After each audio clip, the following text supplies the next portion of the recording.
All right, week one at Wimbledon 2021 is in the bag. The slice brought to you by Rally Tennis. Our coverage of 2021 Wimbledon is just getting rolling here into the second week. Novak Djokovic channeled his big wolf energy, apparently, to beat Denis Kula. Roger Federer stayed solid to beat a very good and informed Cam Norrie. So that's interesting about his form going into week two.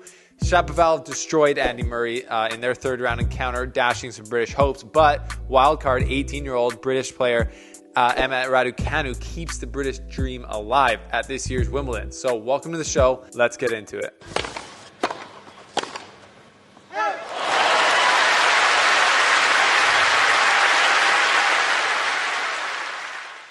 Tomorrow, folks, Chris Fowler of ESPN, you listen to him if you watch the American or if you're in Canada watching the ESPN coverage, is joining the slice to preview week two. He's actually in a weird quarantine situation because his flight had someone with COVID on it. So he's agreed to come in on the show, on the slice show, and break down week two, look back at week number one, and give me some tips on how to make a proper cocktail as he's an aficionado in that area. So that's tomorrow for our second week coverage. But today, what you should be doing right now is clicking the like button. If you're a Federer fan, Djokovic fan, Raducanu fan, Andy Murray fan, click the like button. That helps out the show, and also subscribe so you don't miss future episodes.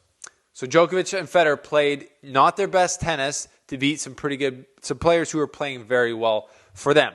That means very different things for Djokovic and Federer right now because they're at two completely different stages in their careers. So we're going to get into what that means. But what Rally Tennis means is it's an app for you to be able to play more and play better tennis.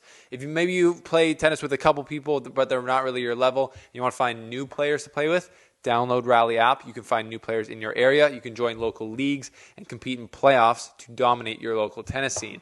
There's also lots of other perks. They have partnerships with different technology in the tennis space, like Tennis Warehouse, where you can get deals on equipment. So download the Rally app now by going to the link below. They're a presenting sponsor, and they're absolute legends for doing that. So thanks, Rally Tennis. What's happened in the third round? The tournament keeps getting better and better, and so there's some seriously interesting matches, mainly with Federer and Djokovic. Getting into Federer first, he beat a very good Cam Norrie. Everyone knows how good Cam Norrie's been playing this year. And with Federer's current form and his comeback, this was always going to be the real level tester for Federer. And Federer had that confidence from the level he produced during Gasquet, but Cam Norrie's been playing better, and he's a seeded player. So Federer came into this with what I thought he should do. He had a very solid game plan, which was to really go after Cam Norrie's backhand side. Cam Norrie has a super flat backhand.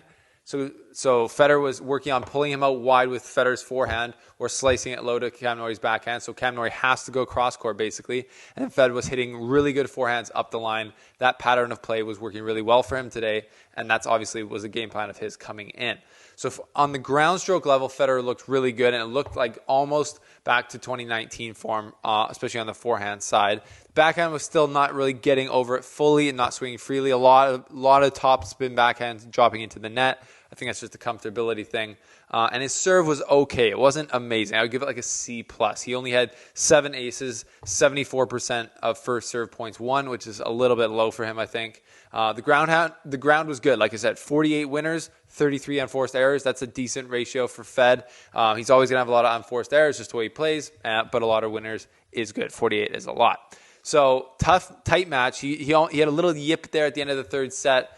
Cam Norrie was playing super well. And then Federer had to produce some magic to pull it out. On the last game when he was serving it out, he had to do a drop volley from his shoelaces after a great passing shot from Norrie. And he had to hit a clean winner and almost an ace on match point. So super confidence booster for Federer getting through Norrie. He's going to play Sonego next, who could be dangerous on these slow grass courts that they have now. Darren Cahill and Jason Goodall, who's a member at the AELTC. We're talking about how slow the Wimbledon courts have become over the years. I've talked about that, and it just changes the game because the ball no longer slips through the court as we're used to talking about. It checks up, and that allows hardcourt players to do really well on the grass. So Sonego could be dangerous. It would be a pretty insane thing for Lorenzo Sonego to beat Federer at Wimbledon after he's gotten this much wind in his sails, and he'll have 2 days of rest, but we will see. Djokovic now, not his best against Kula, who played very well. He qualified, but he loves grass, and Kula was playing well. When I tuned into this match, I was surprised to see that Djokovic had only 54% first serves in, which is very low. And throughout the whole match, he had only 8 aces. So that's a big serving drop from his first couple rounds where he was serving amazingly. He had 28 unforced errors compared to 6 in the last round. So that's a big drop as well. So what's the reason for that? I don't think Kula brought that out of Djokovic, especially when you see serving. Serving is the only point where you are, fully in control of what you're doing. So that's just an off day for Djokovic in that sense. Could have been like him not being on center court. He's used to that. Now that was court 1 for him. But Kudla played very well, and from the ground was able to hurt Djokovic and played with a lot of variety. A lot of younger players try and blast through Djokovic. If you play with variety against him and give him different paces, he doesn't like that as much as power. So Kudla did that very well. Almost took the third set. I think Djokovic said after the match that Kudla deserved to take the third set, but Djokovic stepped up to the plate as we've seen so often and got it done in 3, escapes in 3 with a good test. He's also channeling that wolf energy. It's hilarious. The interviewer asked, and I think Djokovic just brought it out of nowhere, like, I'm channeling the wolf energy, and they're like, what?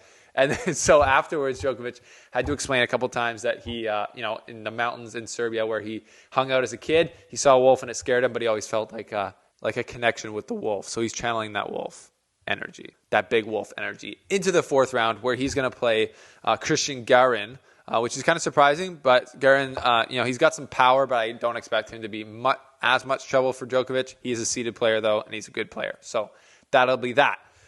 Denis Shapovalov, Canadian, destroys Andy Murray. What we thought would be a closer match, Shapovalov just had way too much sauce for Old Muzzard. 45 winners plus from Shapovalov, plus a pretty poor performance on Murray from the serving department, equals a rout. And that's what Shapovalov did to Murray. So unfortunately, Andy Murray's, I don't know, I was kind of cheering for Shapovalov because he is Canadian, he's my guy. He looks super good. Andy Murray didn't have enough to beat him. So tough for Andy Murray, tough for the British crowd. But Shapovalov, I'm liking his form here. I'm liking the way he's playing. And I hope, I kind of see him getting to the semifinals to potentially play Djokovic. So that would be a super great matchup. Very looking forward to seeing what Shapovalov can do here. Emma Raducanu, the British dream. 18 years old, makes it to the 4th round. Had a little soft part of that draw, snuck through without playing any seeded players. She's got a sweet game. She's long. She moves very effortlessly and seems to just have like a really solid overall game, especially for an 18-year-old. So that's amazing. It's super cool to see her get through to the 4th round, and the British crowd obviously loving it. I think that's basically like the last British player alive, with Dan Evans, Cam Norrie, and Andy Murray going out. There might be somebody else on the women's side. I'm not sure, but it looks like it. She's the dream now. On to Felix Auger-Aliassime, another Canadian, gets through Nick Kyrgios. Nick Kyrgios did share our post on Instagram, which was massive, legendary status for Nick, previewing this matchup. If you don't follow The Slice on Instagram, what are you doing? Get around The Slice on Instagram. We're posting on there every single day. Kyrgios withdrew with an ab problem, it looked like. The fact he said he couldn't roll the shoulder over, he couldn't serve. So kind of makes sense. He hasn't played a lot of tennis. His body breaks down. That's what we almost expected, unfortunately. But Kyrgios did have a great showing at Wimbledon. And it was just fun to have him. Tennis is better when Nick Kyrgios is playing, and he needs to be on The Slice soon. So everyone tweet or comment on his photos to come on The Slice, because that would be a sick interview, wouldn't it? Medvedev trying to come back versus Cilic right now. We'll take a quick check live into that game. It is currently Medvedev's about to close out the 4th set, so they're going to a 5th set, it looks like. So that's super interesting. And finally, Rublev looks good. He has to beat Fucsovics to play Djokovic in the quarterfinal. Rublev, the number 5 seed. That's a tough quarterfinal matchup for Djokovic if they play. So that will be very interesting. I don't know if his style, Rublev's style, like I've said before, I said this in the draw preview, I don't know if Rublev's style is going to beat Djokovic on grass. Djokovic would have to have an off day like he did yesterday against Kudla, so that'll be interesting. So what do you guys think? How was that 3rd round? I think it was very good. That first week of Wimbledon, solid. A lot of the big seeds still around, which is exciting. We got Berrettini still alive. Zverev still alive in the 4th round. Medvedev, he's against the ropes right now. He's down 2-1, but he's trying to make his first ever comeback from 2 sets down against Cilic. Federer's playing good. Djokovic is playing good.